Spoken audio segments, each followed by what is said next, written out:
Hey guys, welcome back to my channel earth mom Dehradun. मैं हूं ज्योति और वेलकम है आप सभी का मेरे चैनल में। सबसे पहले थैंक यू सो मच कि आप लोगों को मैडम और जनाब के ऊपर रिएक्शन वीडियोस इतने ज़्यादा पसंद आ रहे हैं।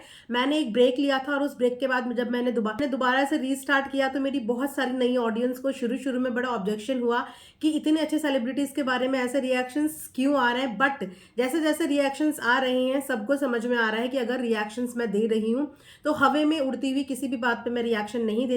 अगर कोई इंसान सही है अपने व्लॉग में तो मैं उसकी तारीफ करने में भी बिल्कुल कंजूसी नहीं करती, बट अगर कोई गलत है अपने व्लॉग में तो मैं उस गलती पे भी बोलने में बिल्कुल भी कंजूसी नहीं करती। आज एक और बहुत बड़ा खुलासा हुआ है, और छोटा मोटा नहीं, बहुत बड़ा। तो अगर आप में से दो चार लोगों के अंदर भी इतना सा भी बचा होगा ना, इतना सा भी उनके लिए एक इंस्पिरेशन उन्हें मानते होंगे, इंस्पायर उनसे होते होंगे, इतना सा भी, तो आज आप लोगों का वो पूरा का पूरा भ्रम भी टूट जाएगा। वैसे तो मैंने अभी बहुत सारी चीज़ें अपनी नई ऑडियंस को उनसे रिलेटेड बताई ही नहीं है, लेकिन मैंने बोला था कि एक बार आप उनके नाम के आगे एक्सपोज्ड लिख देना तो आपको उनकी अगली पिछली दाएं बाएं वाली सब चीज़ें पता चल जाएंगी, और आपके अंदर उनके लिए जो थोड़ा बहुत प्यार और लव केयर भी है ना, वो भी सब गोल हो जाएगा। लेकिन आज मुझे नहीं पता था कि इतनी जल्दी मुझे मौका मिलेगा आप सबके आगे एक और ऐसी एक्सपोज्ड वीडियो लेके आने का जिसका साक्षात प्रूव हमें मिला है। मुझे बिल्कुल नहीं पता था, लेकिन यस, आप सब तक सही खबर पहुंचाना मेरा काम है और उस काम को मैं बखूबी पूरी ईमानदारी के साथ करती हूँ।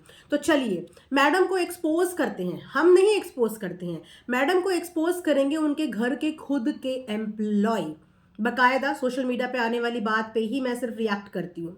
एक बात आप लोगों को बताती हूँ जो लोग नए हैं, कि मैडम के घर में ना एम्प्लॉयज़ की वैसे कोई कमी नहीं है, लेकिन ये भी सच्चाई है कि मैडम के घर में कोई एम्प्लॉय ज़्यादा लंबा टिका नहीं है। वो अलग बात है कि किसी ने आके कभी अपनी जुबान और अपना मुंह नहीं खोला, लेकिन जिन लोगों ने भी उनको फॉलो किया है उनको पता है कि इनके घर से लोग कैसे गायब हो जाते हैं, रातों रात गायब हो जाते हैं। रीजन भी नहीं बताते ये लोग, पूछना जरूरी भी नहीं समझते ये लोग, बताना जरूरी भी नहीं समझते ये लोग। ऐसे ही इनके घर से इंटीरियर के टाइम पे जब मैडम और जनाब अपने 4 BHK फ्लैट को कंबाइंड करके इंटीरियर का काम करवा रही थी, तो इंटीरियर डिजाइनर भी मैडम की रातों रात वहां से गायब हो गई थी।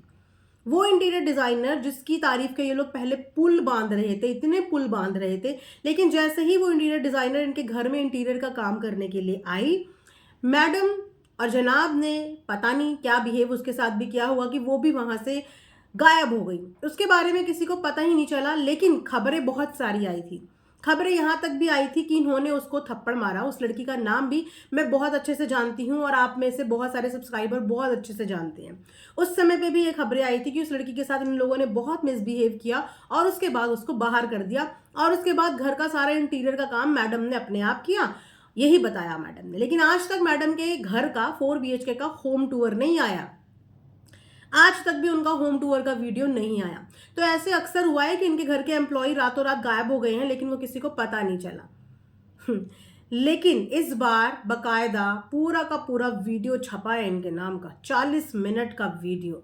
और वाह मैडम जी वाह, कैसे आप लोगों के करियर के साथ खेलते हो, मासूम लड़कियों के करियर के साथ खेलते हो। वाह, जो चालाकी अभी तक हमने सिर्फ सुनी थी ना इनके रिश्तेदारों के मुंह से, वो चालाकी आज इनकी पूरी खुल करके किताब के रूप में हमारे सामने आ गई।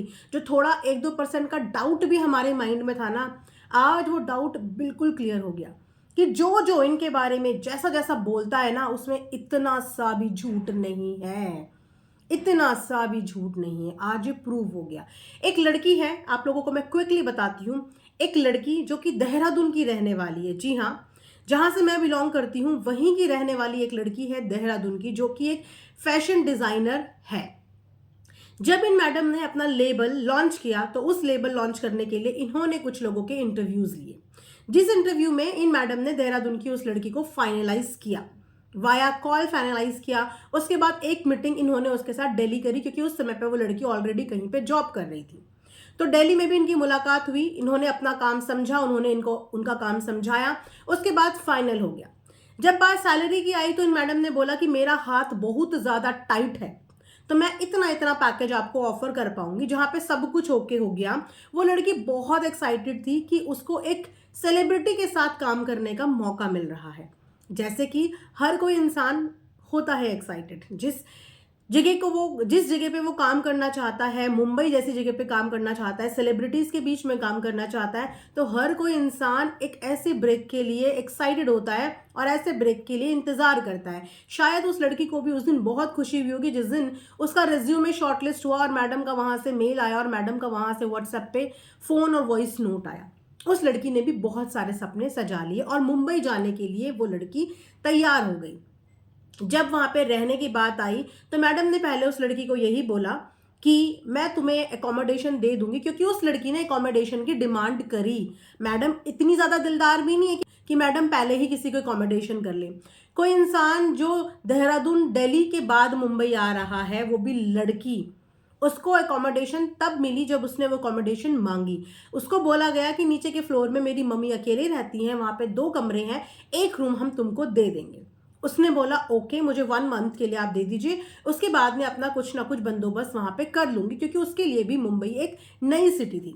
जब वो लड़की वहां पे पहुंची तो उसने बताया कि मैं ऐसे ऐसे यहाँ पे पहुंच चुकी हूँ, अब आप मुझे बताइए कि कब मिलना है और अकोमोडेशन का। तो उसके बाद उसने मुंबई पहुंचने के बाद बोला कि मैं तुम्हारे लिए पीजी देख रही हूँ, क्योंकि मम्मी के कमरे में जो कमरा खाली था उसमें ना बहुत सारा मटेरियल का सामान पड़ा है, तुम वहां पे नहीं रह पाओगी, तो मैं तुम्हारे लिए पीजी देख लेती हूँ, तुम बताओ तुम्हें कैसा पीजी चाहिए। तो उसने बोला मैं काम करने वाली लड़की हूँ, डिजाइनिंग का मुझे काम करना है, तो मुझे शेयरिंग नहीं, मुझे अकेले कमरे वाला पीजी चाहिए। तो उन्होंने बोला कि ठीक है, तुम यहाँ पे आ जाओ और मिलते हैं। पहले उसको ये कमिटमेंट दिया गया, ये आश्वासन दिया गया कि मेरी मम्मी के साथ तुम अकोमोडेशन तुम्हें मिल जाएगा 1 महीने के लिए। जब वो लड़की वहां पहुंचती है तो देखिए किस तरीके से उसे पहले घुमाया पीजी के नाम पे, ठीक है। उसके बाद जब वो वहां पे गई तो फिर तब तक वो कमरा उन्होंने क्लीन कर दिया था अपनी मम्मी वाला, और वहां पे वो लड़की शिफ्ट हो गई। जब वो लड़की वहां पे शिफ्ट हो गई तो अगेन उसको बहुत बड़े बड़े सपने दिखाए गए, उसके साथ अपना मटेरियल, अपने डिजाइनिंग शेयर किए गए, उससे भी बहुत सारे डिजाइनिंग करे। लेकिन सबसे शॉकिंग बात ये थी कि उनका एक ब्रांड स्टार्टअप था, ये हमें पता है, लेकिन स्टार्टअप के नाम पे उस ब्रांड में उनके पास एक कारीगर तक नहीं था, यानी कि मास्टर जी, टेलर तक नहीं था। एक ब्रांड में आप काम करने की सोच रहे हो, एक ब्रांड में आप आगे बढ़ने की सोच रहे हो, और जो उसकी सबसे इंपॉर्टेंट चीज है यानी कि मास्टर जी, आपके पास वही कारीगर नहीं है। नॉट इवन एक सिंगल कारीगर आपके पास नहीं है। इतना इन्होंने अपने व्लॉग में फेंका, इन्होंने व्लॉग में अपना एक पूरा वर्कशॉप दिखाया और एक्चुअल में वो वर्कशॉप इनका था ही नहीं। इन्होंने कुछ भी नहीं रखा हुआ था, वो लड़की ही एकमात्र इन्होंने हायर करी थी, और उस लड़की से ये लोग हर चीज की एक्सपेक्टेशन कर रहे थे कि वो लड़की वहां पे आने के बाद खुद से कारीगर ढूंढे, खुद से हर चीज ढूंढे। एक डिजाइनर को हायर करने के बाद ये उस डिजाइनर से मैन पावर की हायरिंग भी कराना चाहते थे। क्या वो ह्यूमन रिसोर्स डिपार्टमेंट से बिलोंग करती थी? क्या वो इनकी सो कॉल्ड ब्रांड की एचआर थी कि इनको रिक्रूट करना था वहां पे जाके बंदों को, जो वहां की लोकल है भी नहीं रहने वाली? उस लड़की ने फिर भी बोला कि क्या आपका लिंक्डइन में अकाउंट है, क्या आप स्टोरी शेयर कर सकते हो, क्योंकि जनरली जब हमें किसी की जरूरत होती है तो हम स्टोरी पे शेयर करते हैं और हमें उसके अकॉर्डिंग सीवीज वगैरह, रिज्यूमे वगैरह मिल जाते हैं। तो इन्होंने साफ मना कर दिया कि ना तो उस चीज की स्टोरी शेयर करना है, और लिंक्डइन में तो ये है ही नहीं, लिंक्डइन में ये है ही नहीं। तो वो भी सोच में पड़ गई कि फिर मैं कैसे ढूंढूं, लेकिन फिर भी उसने अपने एंड पे जो भी उसके जान पहचान होंगे उनसे वाया कॉल कनेक्ट करके इनके लिए मास्टर जी का बंदोबस्त भी कर रही थी, इनके लिए कारीगर भी ढूंढ रही थी। लेकिन वो लड़की अपने काम के लिए डेडिकेटेड थी। उसने अपनी पूरी व्हाट्सएप की चैट दिखाई है कि एवरीडे मॉर्निंग में वो इनसे बात करती थी कि आइए नीचे डिस्कशन करने के लिए आइए, और ये उनकी बातों को टाल मटोल करती रहती थी, अपने काम के लिए सीरियस ये मैडम जी ही नहीं थी। लेकिन इन्होंने इतनी दूर से एक लड़की को वहां पे बुलाया, उसको इतने सपने दिखाए, और जनाब का रोल देखिए। जनाब ने फर्स्ट मुलाकात पे उस लड़की को बोला, देखिए काम छोड़ के बीच में मत जाइएगा, हम अपने एम्प्लॉयज को बहुत प्यार से रखते हैं, फैमिली मेंबर्स की तरह रखते हैं। और उस लड़की ने भी इनके व्लॉग ही देखे थे, इनके व्लॉग देख के वो इनसे इतना इंस्पायर्ड थी, इनके नेचर से इतनी इंस्पायर्ड थी कि उसे लगा कि जब ये अपने घर के हाउस हेल्प को इतने प्यार से रखते हैं तो मेरा तो ये बहुत अच्छे से ख्याल रखेंगे। इसी उम्मीद में फेक व्लॉग्स, इसीलिए मैं आपको बोलती हूँ फेक व्लॉगिंग, और ये भी एक नंबर के फेक सेलिब्रिटी ही हैं जो आपके सामने सिर्फ प्यार मोहब्बत दिखाते हैं, लेकिन रियल नेचर इन लोगों का ऐसा नहीं है। उस लड़की को इन्होंने यह आश्वासन दिया कि नहीं नहीं, हम अपने एम्प्लॉय के साथ बिल्कुल घर जैसा ही बिहेव करते हैं, लेकिन आप प्लीज काम ना बीच में छोड़ के जाना मत, आप इस काम को बीच में छोड़ना मत। उसने बोला बिल्कुल, मैं बीच में क्यों छोड़ूंगी, ऐसी अपॉर्चुनिटी का तो मैं वेट कर रही थी, मैं काम बीच में क्यों छोड़ूंगी। जब उस लड़की के पेरेंट्स उसको सी ऑफ करके जा रहे थे ना, तो जनाब के वर्ड्स देखिए, आप बिल्कुल चिंता मत कीजिए, ये हमारे घर की बच्ची की तरह रहेगी, आप ये समझ लीजिए कि हमने इसको गोद ले लिया। क्या एक्टिंग है, क्या डायलॉग है कि आप समझ लीजिए कि हमने इसको गोद ले लिया, कोई परेशानी नहीं होगी। 10 दिन, मात्र 10 दिन उस लड़की को हुए और 10 दिन में इन्होंने अपने काम के प्रति डेडिकेशन दिखाया 0।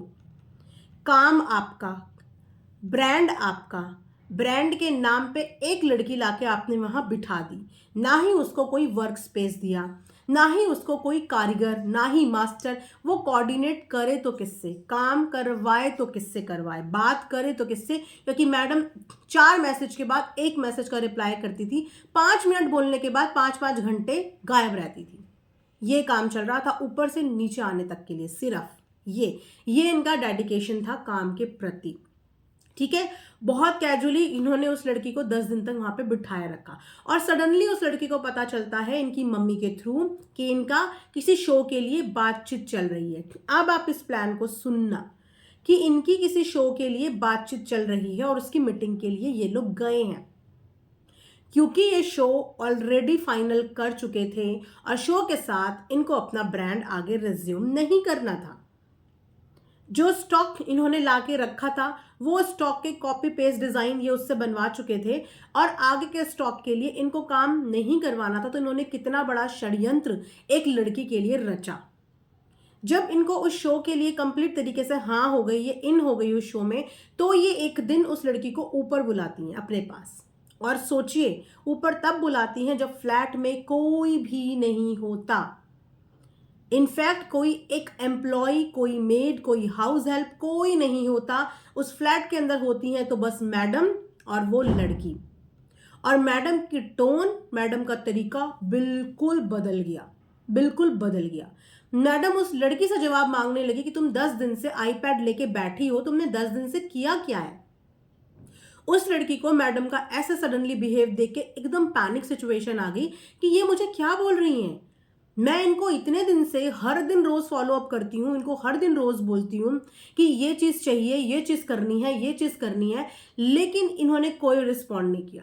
और आज ये मेरे से इस बात का क्वेश्चन कर रही है कि तुम 10 दिन से बैठे बैठे आईपैड के आगे क्या कर रही हो, तुमने 10 दिन से कोई काम नहीं किया।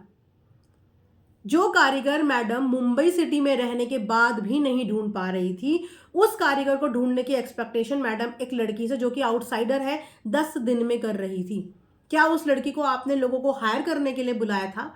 एक फैशन डिजाइनर से ये रिक्रूटमेंट का काम करवा रही थी। जैसे ये खुद आज तक अपने काम कभी डिसाइड नहीं कर पाई हैं कि ये लाइफ में क्या करना चाहती हैं। इन्हें लगता है कि हर कोई इंसान इनकी तरह अपने जो एम्स है उन पर भटकता रहता है। एक फैशन डिजाइनर से आप रिक्रूटमेंट का काम करवा रही हो कि आप मेरे लिए रिक्रूट करो। चलिए, लेकिन यहाँ पे मैडम का ये प्लान था उस लड़की को उसकी गलतियां बताने का, जो कि उसकी थी ही नहीं।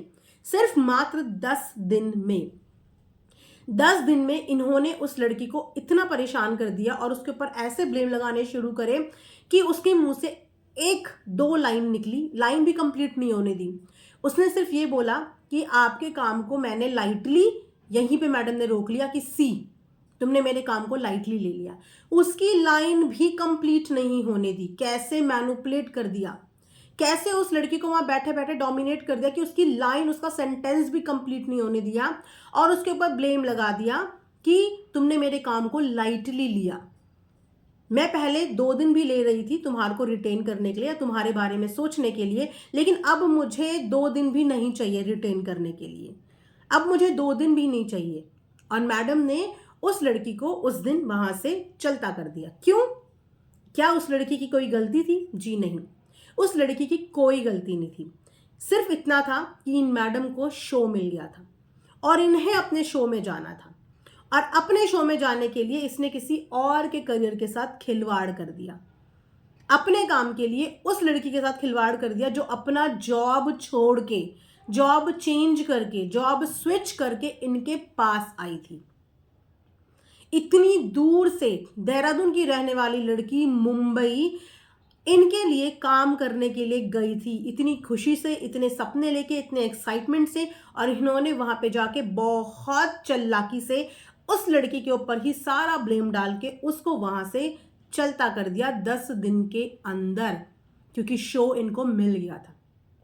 और इस बात का कोई विटनेस ना रहे, कल को वो लड़की कुछ बोले तो उसकी बात का कोई विश्वास ना करे, इन्होंने अपने फ्लैट से हर एक इंसान को वहां से गायब कर दिया, हर एक इंसान को।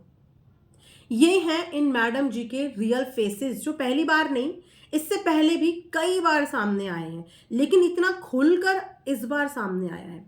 उस लड़की ने बहुत हिम्मत करके 40 मिनट के पूरे वीडियो में हर वो चीज बताई है, जैसा जैसा उसके साथ एक एक दिन का रिकॉर्ड बताया है, एक एक सुबह का रिकॉर्ड बताया है, एक एक काम का रिकॉर्ड, व्हाट्सएप की चैट उस लड़की ने दिखाई है। क्योंकि जो रियलिटी नहीं दिखाता ना, वो एक्सपोज होता है। लास्ट बट नॉट लीस्ट, मैं अपनी ऑडियंस से सिर्फ इतना बोलना चाहूंगी कि मैं अपनी वीडियो में फैक्ट्स पे बात करती हूँ, जो मैं देखती हूँ, जिन चीज़ों से मैं खुद कन्विंस्ड होती हूँ, उन चीज़ों के बारे में ही मैं अपनी वीडियो में बात करती हूँ। मेरा खुद भी किसी से कोई पर्सनल ग्रज नहीं है, ना तो मेरा किसी ने कुछ बिगाड़ा है, ना ही मैंने किसी का कुछ बिगाड़ा है, लेकिन यहाँ पे आम जनता का बिगड़ सकता है, जैसे कि इस लड़की का बिगड़ा।